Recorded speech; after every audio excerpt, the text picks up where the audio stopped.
हाय गाजी hi guys, नमस्कार, सत श्री अकाल, राधे राधे। चलिए दोस्तों, आज यूपी सुपरटेट भर्ती 2024 वेरी मोस्ट इम्पोर्टेंट प्रश्न का अभ्यास कराने जा रहे हैं। आप सभी लोग प्रश्नों को ध्यान से सुनिए और इसका आंसर जो है कमेंट बॉक्स में दीजिए। गाइस, हम शिक्षक भर्ती 2024 से संबंधित मनोविज्ञान के तहत शिक्षण कौशल से कुछ एमसीक्यू लाए हैं जो बहुत ही इम्पोर्टेंट है। मेरा मानना ये है कि 2024 में होने वाली शिक्षक भर्ती में कम से कम 1 या 2 प्रश्न इस प्रकार के टाइप से हमेशा आएंगे। तो आइए दोस्तों, समय बर्बाद ना करके हम अपने प्रश्नों पर चर्चा करते हैं। चलिए गाइस,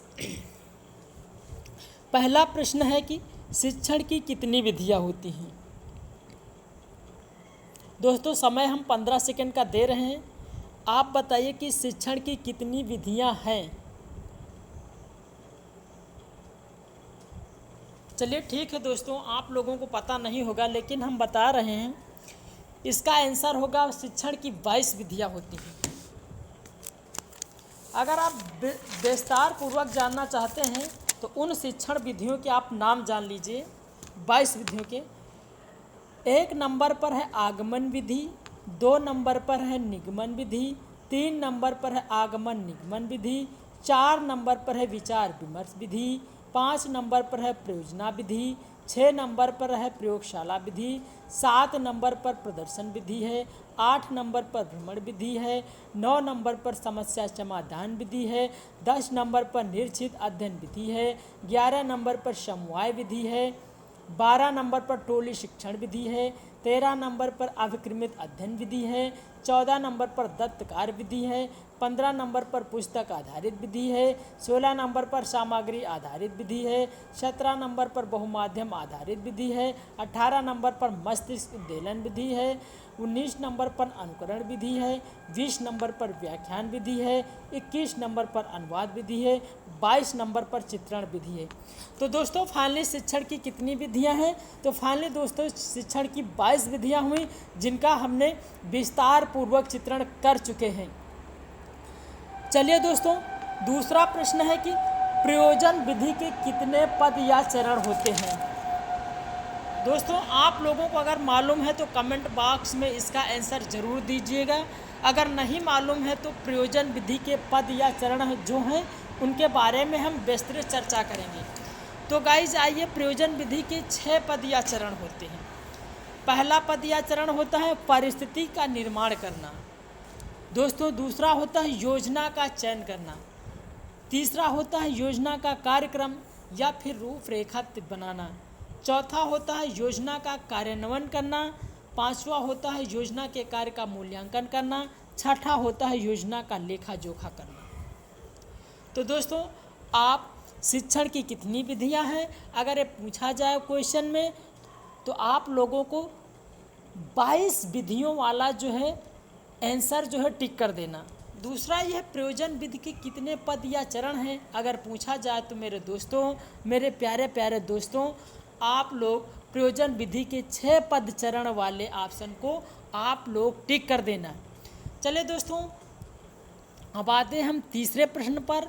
भ्रमण विधि के कितने सोपान होते हैं। तो आइए गाइज, हम भ्रमण विधि के सोपान के बारे में बताते हैं। अगर आप लोगों को भ्रमण विधि के सोपान के बारे में मालूम है तो आप कमेंट बॉक्स में चर्चा करें। आप कमेंट बॉक्स में ज़रूर लिखें।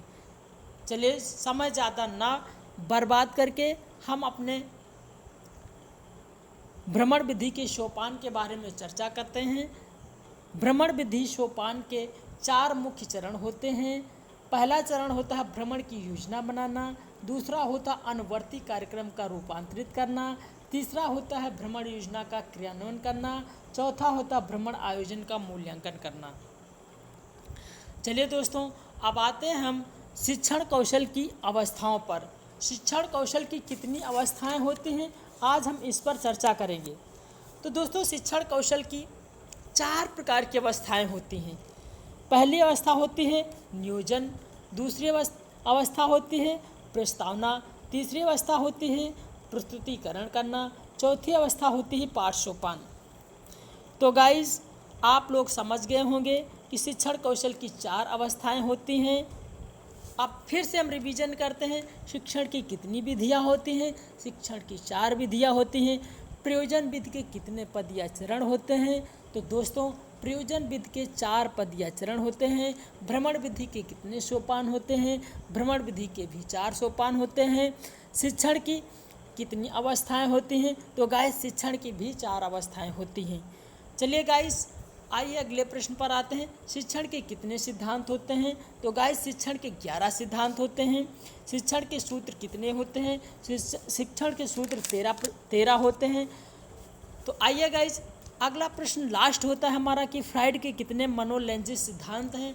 तो फ्राइड के 5 प्रकार के मनोलैंजिक सिद्धांत हैं, जिनके बारे में विस्तृत चर्चा हम अगले वीडियो में करेंगे। तो दोस्तों अगर वीडियो आपको अच्छी लगी, ज़रा सा बेहतर नॉलेज आए तो लाइक करिए, कमेंट करिए, शेयर करिए। अगली जो वीडियो लाएंगे उसमें हम मिसलिनियस क्वेश्चन लाएंगे, जीके के रहेंगे, रीजनिंग के रहेंगे, हिंदी के रहेंगे, करंट अफेयर्स के रहेंगे, इंग्लिश के रहेंगे, अर्थात 150 क्वेश्चन में से हम 120 प्रश्न लाएंगे। तो गाइस वीडियो अगर पसंद आई हो तो अपने अपने ग्रुप में शेयर करिए, लाइक करिए, कमेंट करिए। आज हमारा फर्स्ट डे था। आशा करते हैं कि आने वाले समय में हम आप लोगों को गागर में सागर भर देंगे और सरकारी दामाद बना के ही छोड़ेंगे। तो दोस्तों अगर आप सरकारी यूपी में या अदर स्टेट में सरकारी मास्टर की तैयारी करते हैं तो इस चैनल को सब्सक्राइब करें, कमेंट करें और जो है अपने जो सजेशन हो कमेंट बॉक्स में ज़रूर लिखें। Thanks my dear guys, that is okay.